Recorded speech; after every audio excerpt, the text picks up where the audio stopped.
Welcome to A Conversation with History. I'm Harry Kreisler of the Institute of International Studies. Our guest today is Trita Parsi, who is president of the National Iranian American Council and adjunct professor of international relations at the Johns Hopkins University School of Advanced International Studies. His new book is Treacherous Alliance: The Secret Dealings of Israel, Iran, and the U.S. Trita, welcome to Berkeley. Thank you for having me. Where were you born and raised? I was born in Iran, southern Iran, in the Khuzestan region. And my family left Iran right before the revolution in Iran, late 1978. And I grew up in Sweden. And I did most of my schooling in Sweden, but I've been living in the United States off and on from 1990s and permanently since 2001. And looking back, how do you think your parents shaped your thinking about the world? Well, it was being born at that time, going through the revolution, going through the Iran-Iraq war. It's very difficult not to have been influenced by politics per se. So from a very early age, I've been obviously very interested in politics because it was so defining everything we were doing. The fact that we had to leave Iran, the fact my dad was both in the Shah's prison and in Khomeini's prison later on. These things definitely affect the way that you look at things. And was he a political activist? Or? He wasn't a political activist, but he was critical of some of the policies of the Shah. And as a result, he ended up in jail during the time of the Shah. And then later on, when the revolution occurred, they accused him of having been a collaborator with the Savak, which was not true. And he actually went back to clear his name, and he ended up in jail during Khomeini's time now, in Khomeini's jail. But he did clear his name, and he came back to Sweden. So was it almost inevitable that you would pursue academic studies in international politics? I think, those things that happened at the age of 5, when I was only 5 years old, definitely had a tremendously large impact on the way the rest of my life would develop. Yeah. Where did you do your undergraduate work? I did a degree in political science at Uppsala University in Sweden, which is one of Sweden's oldest universities, and a master's in economics at Stockholm School of Economics. And then I came to the United States to do my PhD at Johns Hopkins. Now you are an international relation realist. What are the big picture items that a realist such as yourself brings to the table to affect his perspective on what he sees in the region?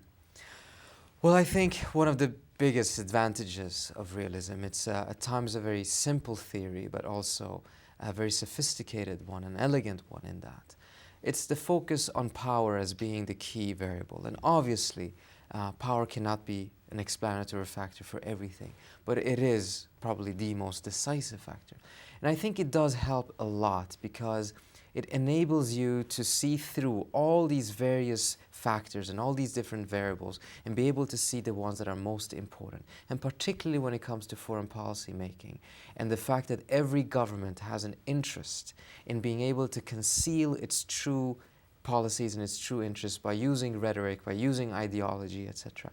Being able to skim through that and actually go to the core of the matter. As a realist, when you look at the world, you're interested in the relations of each of the states to each other to help you get a sense of what the world looks like. Exactly. I mean, the realists are looking at the states. The states are the actors in a realist perspective. They're not looking inside of the state, they're looking at the relationship between the states. And they're treating the states as units that are the same. They're the same units in the sense that they're all pursuing their own interest, and there's not really a lot of moralizing taking place here. International relations is seen as an amoral activity, and morality does not really come into play because decision makers cannot use personal morality to make decisions for states. And as a result, oftentimes I think actually that helps analyze the situation because you take away some of these aspects that make it so much more complicated, and you're bringing a moral dimension that only tends to make the analysis more blurry in my view. Mm-hmm. But the test, I guess, becomes, because you did define as your problem weighing the ideological aspects versus the aspects of geopolitics. You do have to get into the inside, right, of the individual actors. Absolutely. But you also, certainly you have to get into the inside, and what I did for the book is that I did about 130 interviews with decision makers in all three countries. And I think that's one of the biggest contributions in the book, because the last book written on Iran and Israel was written in 1987 by an Israeli journalist, an excellent book by Samuel Segev. But it's a book that is based almost solely on interviews with Israeli officials and Israeli documents. It didn't have access to the full picture. So in the interviews, there's a tremendous amount of discussion then about what was the motivating factors, why did this decision be made at this specific time, and then trying to see, so what were the factors that were driving these decisions? Was it the ideological outlook of these individuals and these states? Was it the fact that Iran was now an ideological fundamentalist state? Was that the primary factor that was coloring every decision they were making? And if that was the case, how would their decisions be looking? And if it wasn't the case, why wasn't it? As you lay out your plan of study, what I want our audience to understand what it is you're accomplishing here, because in my view it's impressive. Namely, you are looking at Iran, you are looking at Israel, and their competition for leadership in the Middle East, and how that competition is affected and affects its relationship to the United States. And so let's talk a little about that big picture as you see it as a realist. Since 1991-93, when you had the end of the Cold War, what happens there is basically that the two factors that had pushed Iran and Israel closer together during the Cold War, the two common threats that they sensed, the Soviet Union and Iraq, were basically eliminated. The Soviet Union collapsed, and Iraq, though it wasn't eliminated, it was significantly weakened and defeated, and as a result, an entirely new power structure in the Middle East emerged. A reconfiguration of the geopolitical map of the Middle East, in which Iran and Israel now stood out as two of the most powerful states in the region. And this created a new situation. On the one hand, they felt that they were unchecked. There was no countries in between them that were powerful enough that could ensure that they couldn't become potential threats to each other. And at the same time, this effort to create a new order in the Middle East, which is essentially an effort to lock in a favorable balance of power, so that position that you're holding would be able to survive even when the underlying balance has shifted. That pits the most powerful states in the region against each other. And that's what we've seen ever since that year. And I want to emphasize for our audience that before the end of the Cold War, the international structure, the global structure, was bipolar, with a competition between the Soviet Union and the United States. And once the Soviet Union fell, then the only superpower was the United States, and hence an important actor for the region. Absolutely. Not only because it's a superpower now, but because the United States enters the region through the Persian Gulf War and has a large military presence in the region as a result. And now, if you are seeking a preeminent role in the region, you cannot balance the United States by turning to the Soviet Union, because it no longer existed. There's no other major pole in the world at the global level. So it was necessary, if you want to reach that position of preeminence, to improve your relations with the United States. And this is exactly the direction that the Iranians were trying to go. But now, from the Israeli perspective, there was a fear that if the United States and Iran were to improve their relations, if they were to have a rapprochement, it would change Israel's significance in the Middle East, and a deal could come at the expense of Israel's security interest, which was a remarkable shift in the Israeli position, because throughout the 1980s, it was Israel who had been lobbying the United States, talk to Iran, sell arms to Iran, ignore Iranian rhetoric because it's not reflective of their true policy. We need Iran on the western side of the camp, and we needed to balance the Arabs. And now there was a complete shift. Now it was an effort to prevent that dialogue from taking place. Now, when the Soviet Union collapsed and the first President Bush was in the White House, and Dick Cheney was Secretary of Defense, there was an effort to redefine America's global role. And there was a document, a Pentagon guidance document, which was leaked to the press, then withdrawn because of the controversy. And that document actually relates to the discussion we're about to have, because it said that the U.S. should prevent the rise of any hegemon in any region of the world, lest that hegemon threaten America's global hegemony. That fits into all of this, does it not? And it's critical, and if you take a look at it in a historical perspective, the United States, or take it from the Iranian perspective, the Iranians have, throughout history, played a preeminent role in the region because of their natural conventional superiority. They've always had an interest in making sure that the Persian Gulf is part of the sphere of influence. And it's very difficult to imagine any Iran that wouldn't be doing so. Mm-hmm.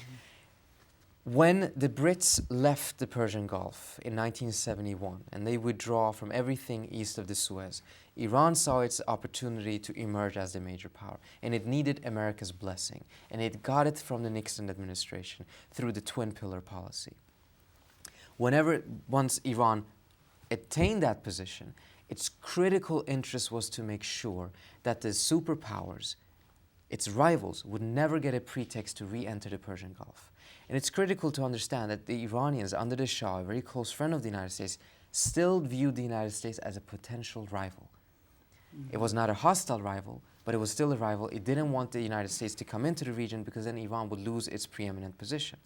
Now, the Iranians were playing that game, and it was irritating to the United States to a certain extent, but it was under the shadow of a much larger conflict, which was the Cold War, in which the United States needed Iran as a bulwark against Soviet Union. Mm-hmm. So the Iranian power games had a far less of an importance back then than it did because of the Cold War. But by 1991, once the Soviet Union had fallen, then that issue came to the fore. And now the United States was saying that in these critical areas, such as the Persian Gulf, because of its energy resources, the United States cannot permit any power to emerge as a regional superpower. Mm-hmm. Now, as we look at the two states that you're focused on, Iran and Israel, it's very interesting that you find great continuities between the regimes despite their very different character. So in the case of the Shah, we have a secular modernizer who uses repression. In the case of the Khomeini and the regime that followed, we have a theological, religious regime. But in fact, both have very great similarities in the way they behave in the region. Absolutely. And this is, again, something I think is much easier to be able to discern if you approach it from a realist perspective, because you know which variables to take a look at, and you don't get, your attention is not put away towards other issues that are less important. But when you take a look at Iranian foreign policy, you see tremendous amount of continuity. Iran has an ambition of being a preeminent power in the region, which means that it will play its neighbors in such a way that is quite similar during the time of the Shah and during the time of Khomeini. If ideology had been a decisive factor in Iranian foreign policy, you would have seen a major shift in Israeli-Iranian relations in the 1980s. On the surface level, you certainly did see a shift. And in many ways, the Iranians changed their behavior. They stopped selling the oil, or tried to at least. But in reality, because of the security imperatives in which now Iran was at war with an Arab state, namely Iraq, in Iraq, and Israel was one of the few countries, if not the only one, that was able and willing to help the Iranians access American weaponry and American spare parts. The Iranians needed Israel, and the Israelis were more than keen to reach out to the Iranians. So behind the scene, you see a continuation of a policy quite similar to what existed in the 1970s during the time of the Shah. But on the surface, you see a completely different picture. Mm-hmm.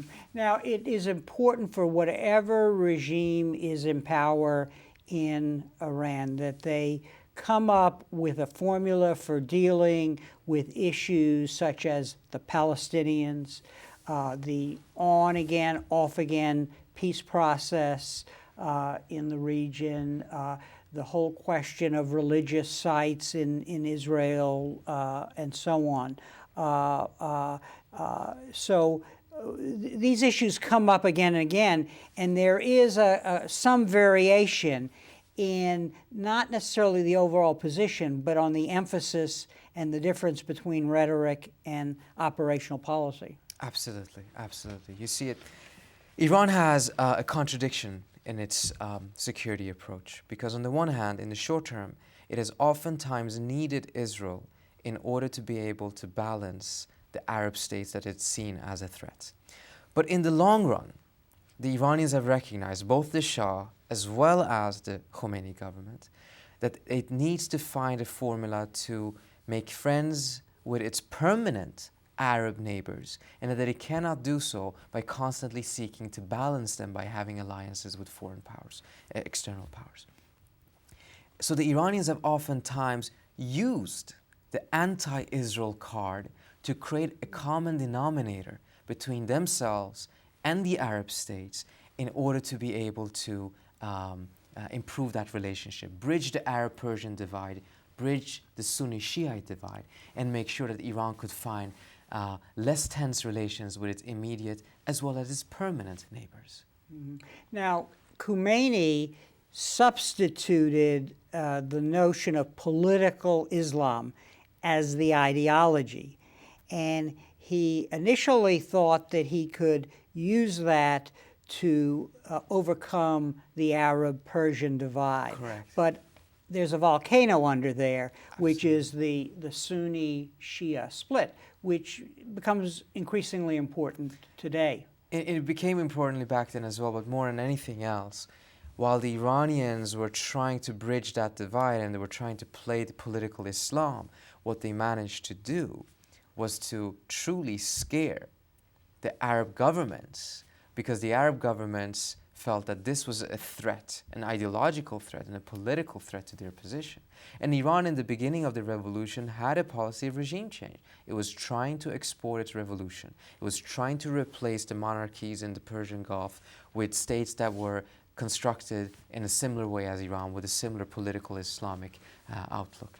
But it was, again, a vehicle that the Iranians were trying to use to be able to gain that position of preeminence, because this is a critical point. Iran may have a tremendous amount of power, and on numerous occasions in history has had that, but it cannot reach that position of preeminence unless it has buy-in from its neighbors. They need to accept and legitimize Iran's position. And to do so, Iran, during the time of the Shah, was playing the American card. It was an ally of the United States, and it still didn't manage to fully get it because its relations with Israel was seen as being too close by the Arabs. Come the 1980s, the Iranians were trying to use political Islam to do so, but that required a replacement of the governments in the Arab world, and that was not possible. So in both cases, the Iranians failed. There is this sense that when you're talking to a realist, that there's an automaticity about what's being described. This is not just a criticism of you, but it's a criticism that you can make against realists that does not take into account the nuances of the domestic situation. And I want you to comment on that, in light of the extent to which we've come to realize how fragmented the Iranian governmental structure is. The conflict between reformers and conservatives, between secularists and religious types, and so on. So why are you comfortable in using your theory to essentially put this aside? Although I recognize that your book is very rich in its descriptive detail. Thank you. And it was a very good question. And as you mentioned in the book, there is quite a lot of discussion about the tensions, not only on the Iranian side, but also on the Israeli side. It's very fascinating shifts and challenges internally in Israel. But I would approach it in this way. I think it is very important to recognize that domestic factors do matter. But at the same time, the question is, to what extent do they matter, and are they take precedent over other factors such as the regional structure. And in the case of Iran, I think we see two factors that, in my view, make the realist perspective superior. On the one hand, you have a region that is almost constantly in geopolitical flux. And secondly, the Iranians do not have sufficient amount of power to permit the internal decisions take the country in a direction that is at odds with geopolitical forces. If Iran was in the position of the United States, for instance, in which it was a very powerful state, then yes. And you can see how those internal matters, those ideological perspectives, can shift the country in a specific direction. But even in the case of the United States, I think we've seen that clearly now in the last 7 years.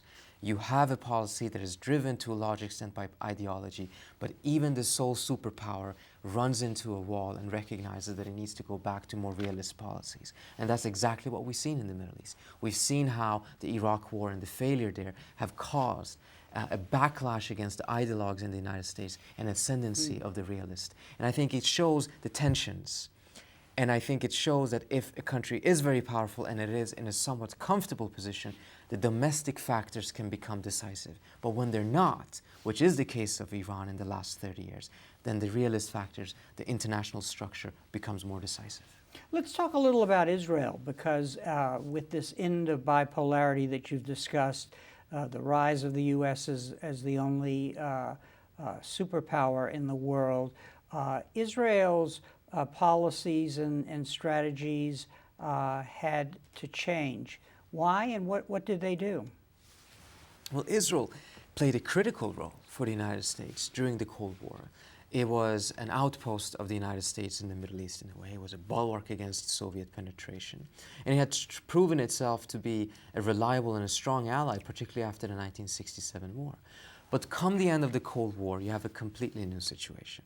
And in the way that the Cold War ended, and in the way that Saddam Hussein was defeated, that created a tremendous amount of tension and apprehension in Israel. Because the United States during the Bush administration, the senior Bush administration, put together an international alliance to evict Saddam from Kuwait. And it was critical for the United States to make sure that the Arab states were included in that alliance.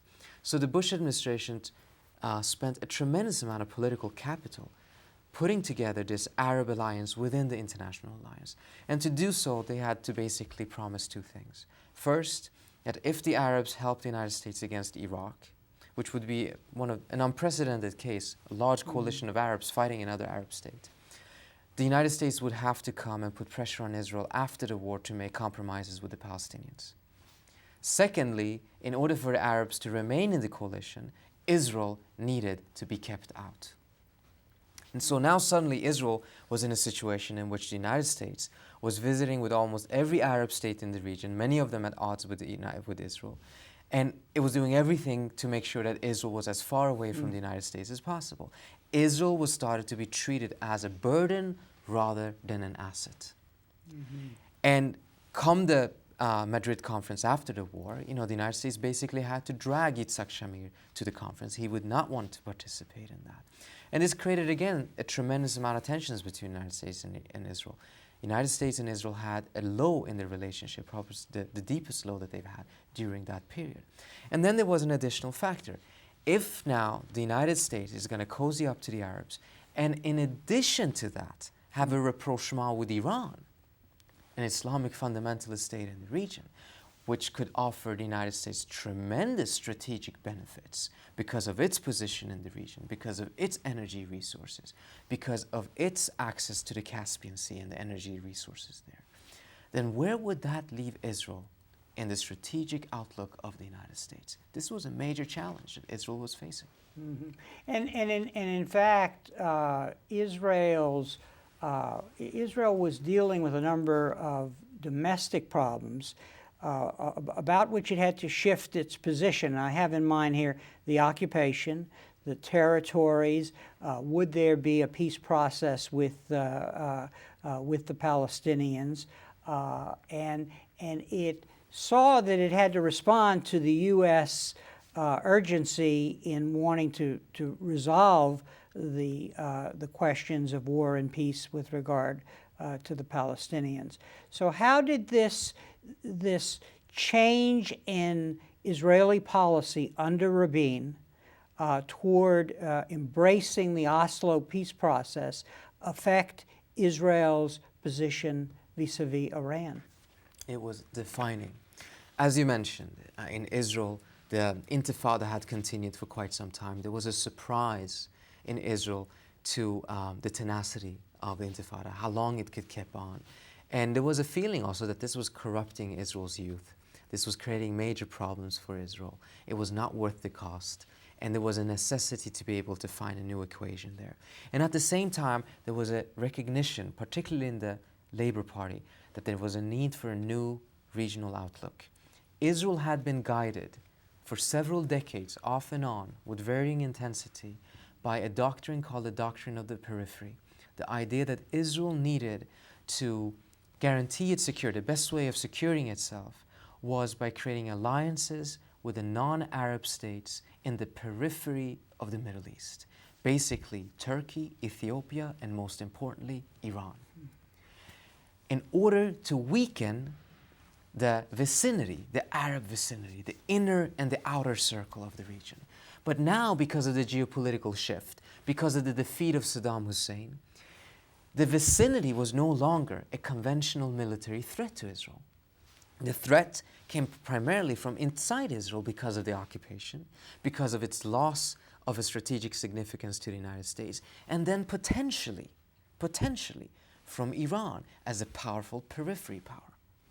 So there was a recognition in Israel that they needed to invert the periphery doctrine. Now the vicinity was needed to be befriended in order to be able to face off a potential threat from Iran. And the threat from Iran at the time was highly exaggerated by the Israelis. And it was deliberately done so as a political tool of convincing the Israeli public that now, after 2 generations of growing up seeing the Palestinians as mortal enemies, they're suddenly peace partners. And if you want to make them peace partners, you need a more ominous threat down on the horizon, and that threat was Iran. I want to ask you a question at this point, and this goes back to the realist perspective. And as you were speaking, I thought of this issue. I'm worried that it's going to rain outside. I'm overly paranoid about it raining, and so I'm always have my umbrella in hand.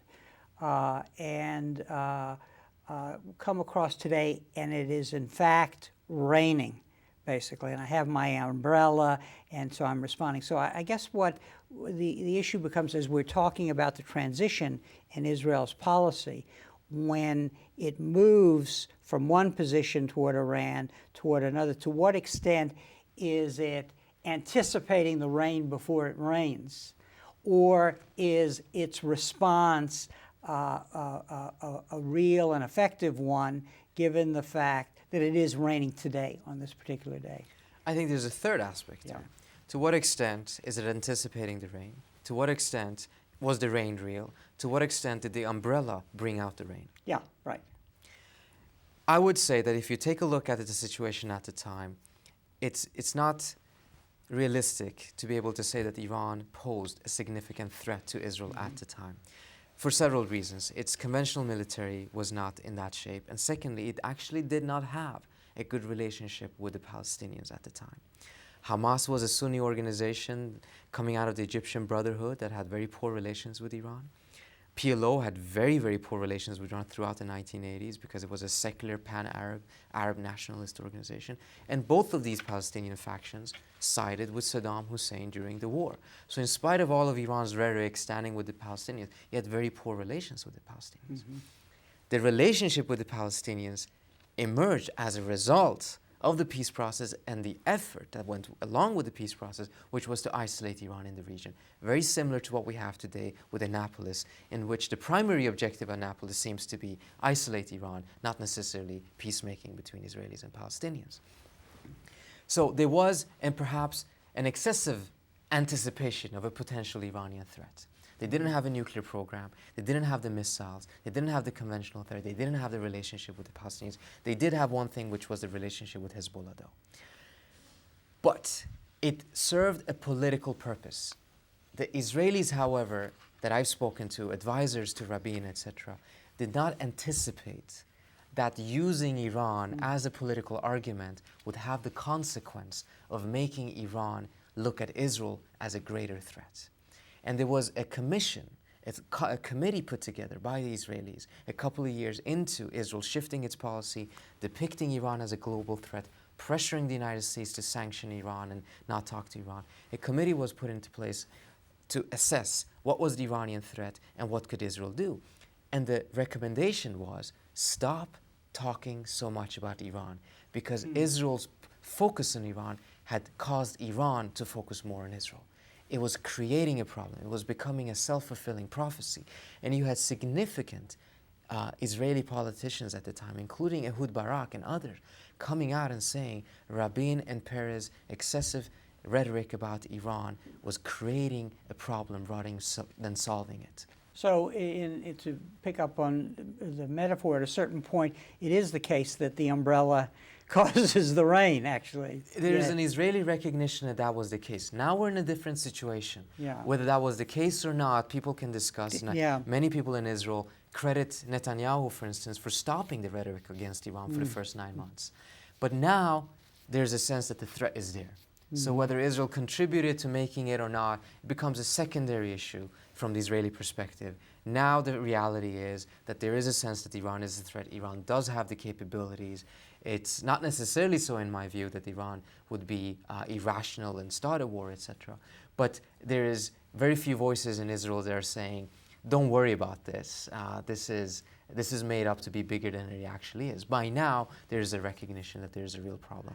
You make reference to in 2004 the Project Daniel, which was completed under Sharon, which essentially argues for a doctrine of preemption on Israel's part, so that when you have a fear, you need to act to prevent it and nip it in the bud. Yes, Project Daniel, I think, is a project that, if you take a look at the thinking, the perspective, it's extremely similar, if not identical, to the perspective of the neoconservative movement in the United States.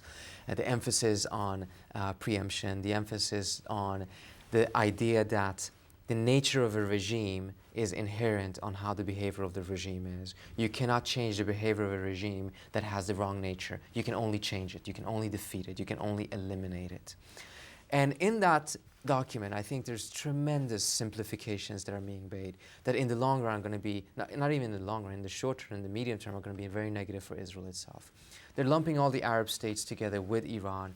They're arguing that the Arabs and the Iranians inherently are irrational. And as a result, you cannot have deterrence. Because if you cannot, you need to have a rational actor on the other side in order to be able to deter them.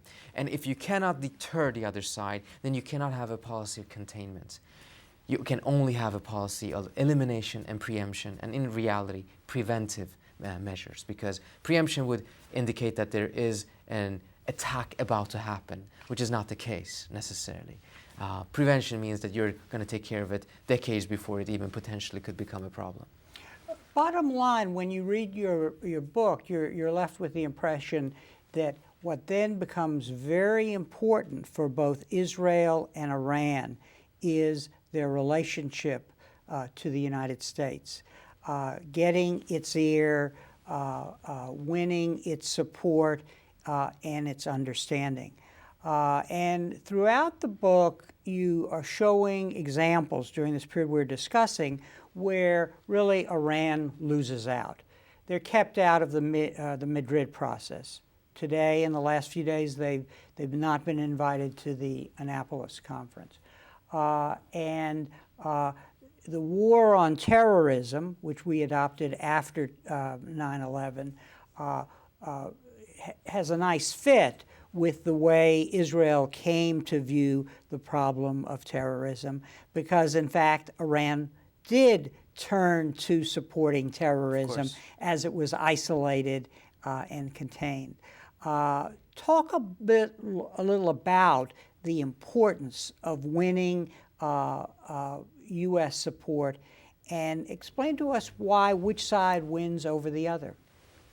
It is critical because at the end of the day, as we spoke earlier on, the United States is the sole global power, superpower. And the Iranians could not attain the position that they were hoping for in the region if they were constantly at odds with the United States.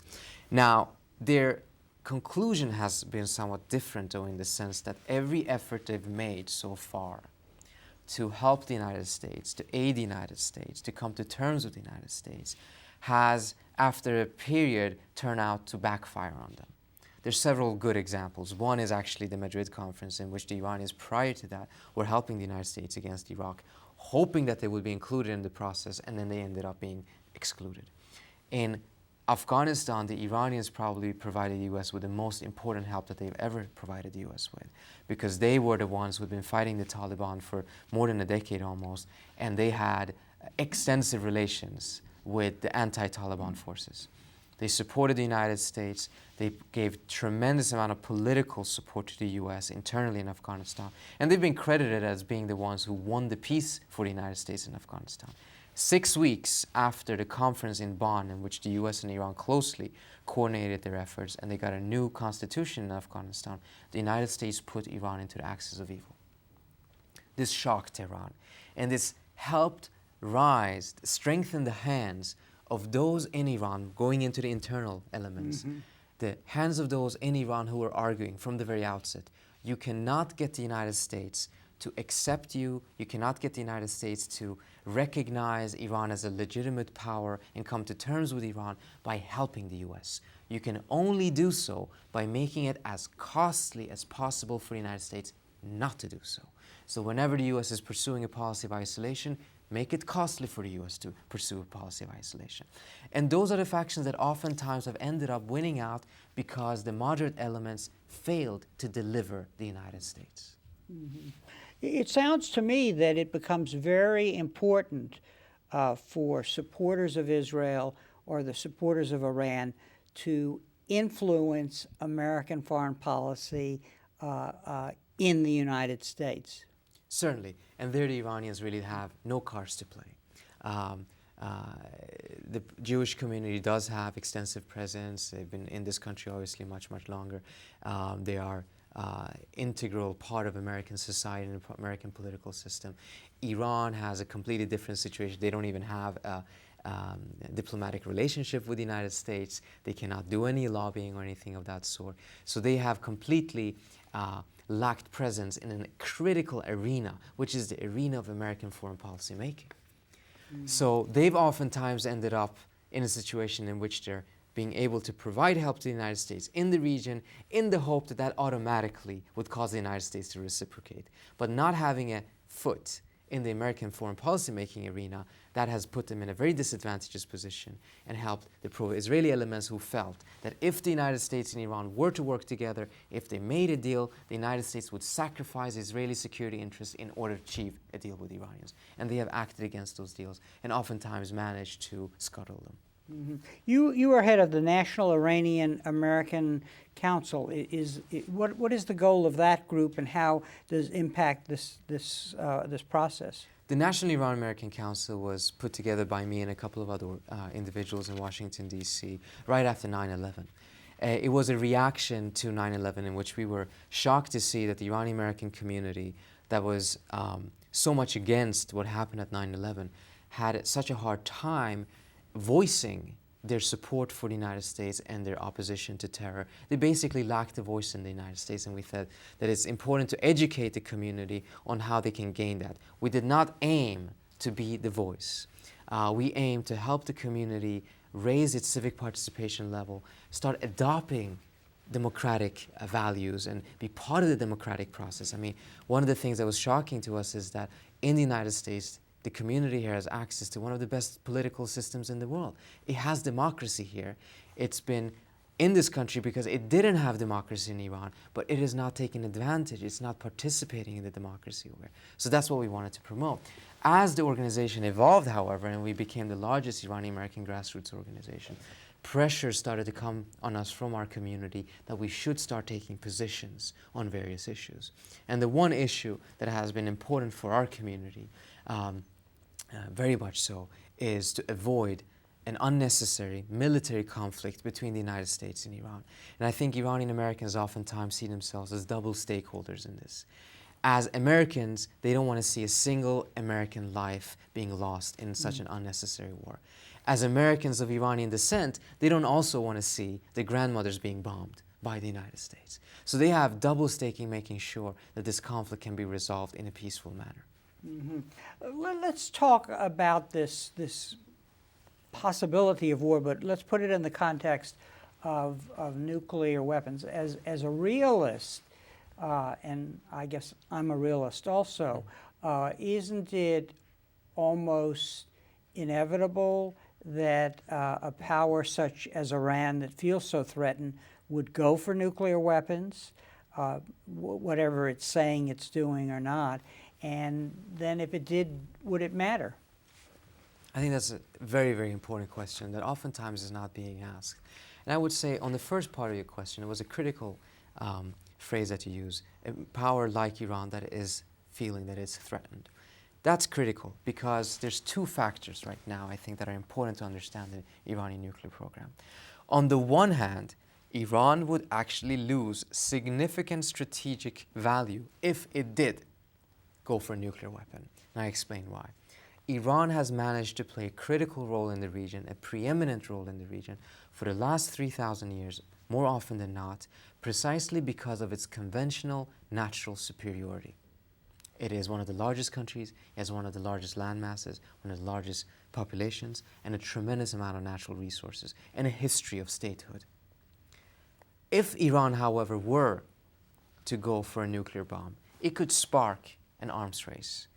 And it could, unfortunately, whether they like it or not, it would most likely project a threat to many of its neighbors. And some of these neighbors, much smaller neighbors, as an example, perhaps Kuwait, could either opt to go for a nuclear bomb or buy a nuclear bomb. And if then Kuwait and a couple of other states do so, Iran would lose its national superiority, precisely because Iran and Kuwait would then be at strategic parity because both can destroy the other. And then Iran would lose its legitimate claim to be able to say Iran deserves to be a preeminent power. So strategically, going for a nuclear weapon for a country like Iran in that regional setting where it has a natural superiority conventionally is a very negative thing. And I don't think it's a surprise that the two most populous nations in the region, Iran and Egypt, in 1974, initiated this effort to create a nuclear-free Middle East because they're the ones who would lose out the most if the Middle East became nuclearized. They're the ones that have the least comparative advantage for a nuclear weapon. A small state, however, does have a comparative advantage for a nuclear weapon. And that's where the phrase that you mentioned comes in that makes it so important. Because the one factor that most likely is pushing Iran towards that deterrence is the threat that the United States is posing to Iran in the Iranian perspective. That's the one threat that Iran lacks an effective deterrence against. And that's the one threat, one factor that could overcome this other driving force that is going against a nuclear weapon and cause the Iranians to go for it. What the Iranians are doing right now and what they were doing during the time of the Shah, I think, is very similar. They're going for a capability. They're going to be standing at the edge of having a nuclear weapon, but they're not going to go for a weapon unless they sense that there is an imminent threat, because they recognize the very negative effects it would have for Iran strategically if they unnecessarily went for a nuclear weapon. If you look at the American domestic political scene, there seems to be, with the exception of your organization and the Iranian community, little support broadly based to change the containment isolation policy of Iran. How do you make a compelling argument like you just made politically acceptable in the American debate? Well, actually, I would say that there's a really interesting shift taking place right now, and I think it's because we're at a geopolitical climax. The cost of pursuing an unsuccessful policy for a couple of more years is becoming exponentially greater than it was just in the last few years. So more and more groups are coming out, more and more presidential candidates are saying that they favor diplomacy, they want to see negotiations, and they want to see a new equation with Iran. And this is quite unprecedented. You did certainly not have this in the last elections, and certainly not in 2000 either. But I think the most important argument in this sense is that the policy of trying to create a stable order in the Middle East based on the exclusion of some of the most powerful states is doomed to fail. It is simply not possible because it goes against the geopolitical forces of gravity. Because a policy of excluding powerful states give those states incentives to undermine U.S. foreign policy and U.S. interest in the region. And in the case of Iran, it's quite obvious. Iran does have the capabilities to undermine U.S. policy. It's done so on numerous occasions. And it's oftentimes a function of Iran being excluded. And even if the policy was aimed at excluding Israel or a small state, it would be equally problematic in my view. They may not have the same capabilities to undermine it, but you cannot create a stable order in the Middle East based on the exclusion of some major powers. Imagine trying to create a new order in Europe, a new stable, peaceful Europe, based on the exclusion of Germany. Where would that have gotten the United States? The United States did the exact opposite. It recognized that it needed to integrate Germany into Europe in order to ensure that it would be peaceful. Despite this policy of containment and isolation, isn't it fair to say that the thing that has enhanced Iran's power more than anything else was the debacle in Iraq? The debacle in Iraq, the defeat of the Taliban, has in many ways accentuated Iran's power, but more than anything else, it has limited American power. And in that sense, in relative terms, the Iranians have ended up in a much more important position. And it's had a ripple effect in the sense that many of the countries in the region that depend on American security, that depend on American hegemony, they've ended up in a very difficult position because they have not only lost faith in American power, but they lost faith in American competence. And that's a very dangerous position to be in if you want to be the security provider of this region. How does one make known in the United States the complexity of the debate in Israel? Because one of the virtues in your book, as you go through this historical period from the time of the Shah to the present, is that you reveal the real subtlety of the Israeli debate with some of the most interesting arguments not winning out, and sort of almost an inexorable movement toward this very dark, negative view of Iran, which then impacts the U.S. debate. It truly is fascinating when you really scratch the surface and you see how the debate has been in Israel. And I had great access in Israel, and part of the reason for that was because when I went to Israel, I got a lot of help from my professors at Hopkins, including Elliot Cohen, but also I had just come from Iran. And when I approached the Israelis, I said, well, I would like to talk to you. I just came from Iran and I did about 40 great interviews with Iranian officials about Israel. Do you have time to chat? And almost everyone did. That's right. And it was truly revealing because I got probably 30% of the valuable information from my interviews with Israelis. 70% of the information that was valuable to me was to listen to the questions they had for another hour after my interview. That was truly revealing of what they were really concerned about. And I think gave me great insights of what their thinking was and what their calculations and their fears were. But there's been a tremendously interesting debate in Israel. It's been very fascinating to see in what direction it's gone. And right now, I think we're in a stage in which Israel currently is going on autopilot. Israel is in a state of strategic paralysis. It is pursuing a policy based on the idea that the chessboard has not changed, but it has. They're pursuing a policy as if Lebanon did not happen last year, as if Iraq did not happen, as if the United States is in the same position that it was only a couple of years ago, as if Iran does not have 3,000 centrifuges.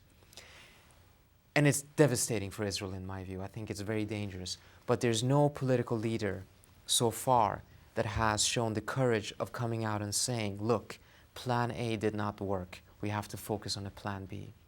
That's very costly within Israel's political domestic scene to be able to do so. But you do have voices outside of the political sphere.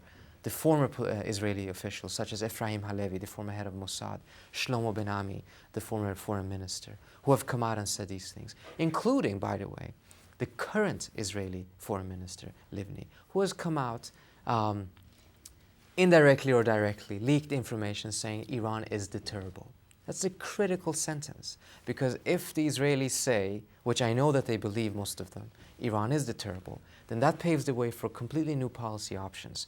But it also means that pressure is off of the United States to pursue Plan A, which is to do something drastic about Iran's nuclear program.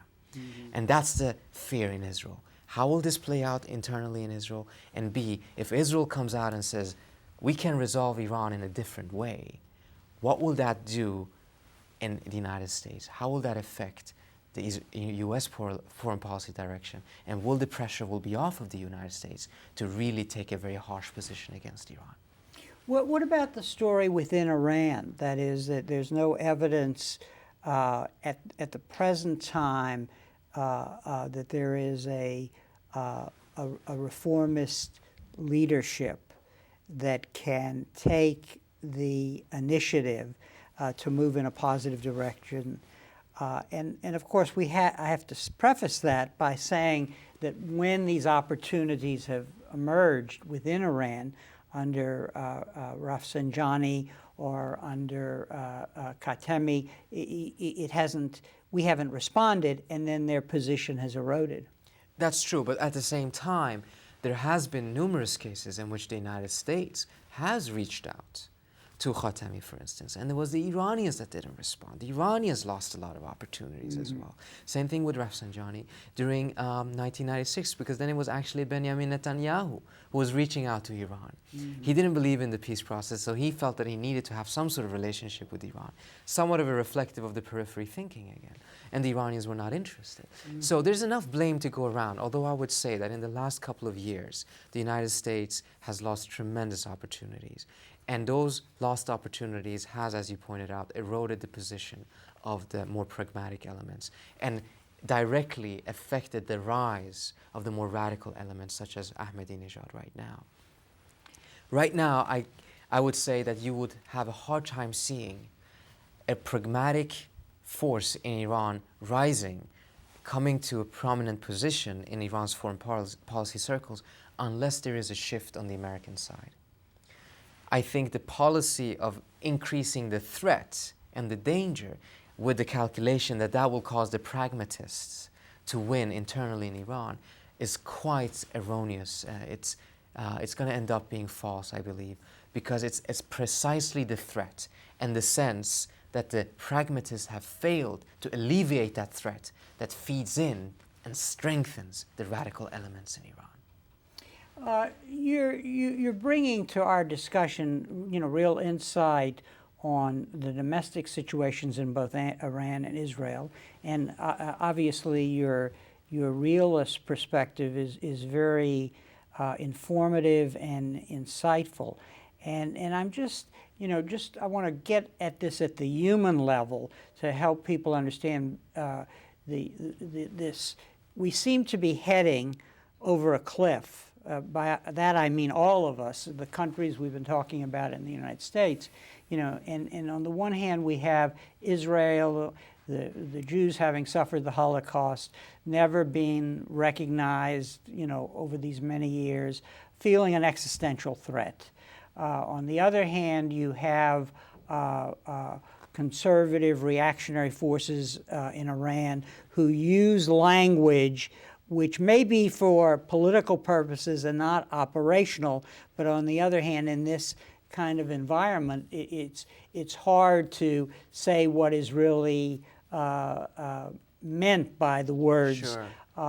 All of this in a context in which one country is pushing ahead with nuclear weapons, and in the context in which the great superpower seems to be confused and often ignorant about the realities on the ground in the Middle East and so on. So where is the hope? Where can we bring the insight and the information to the table to lead to decisions that will kind of change the behavior on the Israeli side and on the Iranian side?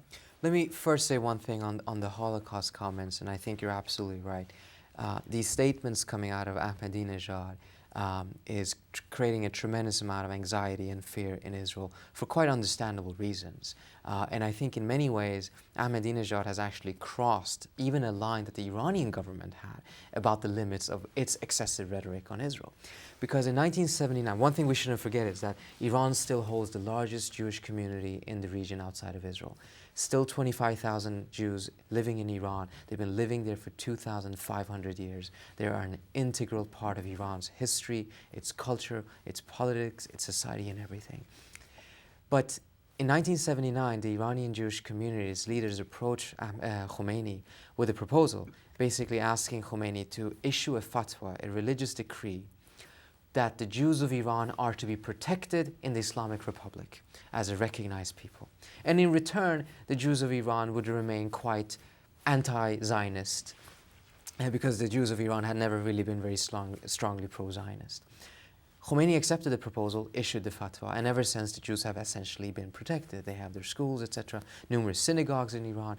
Certainly there's a tremendous amount of problems being of any religious minority or political minority in Iran. I don't want to minimize that, but it's still an interesting situation there. But the Holocaust comments, that goes beyond political opposition to Israel. That is attacking the very core of the Jewish people's experience. And that is something a lot of people inside of Iran itself has been feeling very uncomfortable with, including people inside the Iranian government. And one of the things that I think, in my view, has cast a very dark shadow over the Iranian nation with these comments is the fact that Iranian diplomats in France during the Second World War were actually helping French Jews flee to Iran and flee from the Nazis by providing them with Iranian passports. And there's been a long history of that. Almost every Iraqi Jew that is in Israel today fled through Iran, and the Iranian government was helping Israel being able to repatriate many of the Jews. So there's been a long history of friendship between the two peoples, and the Holocaust comments is casting a very, very dark shadow over that. But as to your question of what can be done right now, I think the dangerous position that we're in right now is it's basically 1914. It's not 1938, some people are saying. It's 1914. We have discarded diplomacy, and I think that's certainly true for some of the aspects of the current administration's foreign policy. We have abandoned foreign policy making to military strategy, and particularly this idea of preemption that is not prevalent in the United States is part of that. So a single shot, just like in 1914, can spark a major conflict in the region. And what we need in order to be able to offset that, what we need to make sure that these power shifts, these very, very large power shifts, do not end up in a major geopolitical war, is to have a tremendous amount of diplomatic activity. Because if we don't, unfortunately, war can become inevitable, because these shifts rarely take place peacefully unless there is diplomacy. And unfortunately right now, I wouldn't characterize the foreign policies of Iran, Israel, or the United States as being characterized by diplomacy. Trita, on that note, I want to thank you very much for being on our program. I want to show your book again to our audience and recommend it highly as something to read and stay informed about the current situation we're in. Thank you again. Thank you so much. Appreciate thank you. it. And thank you very much for joining us for this conversation with history.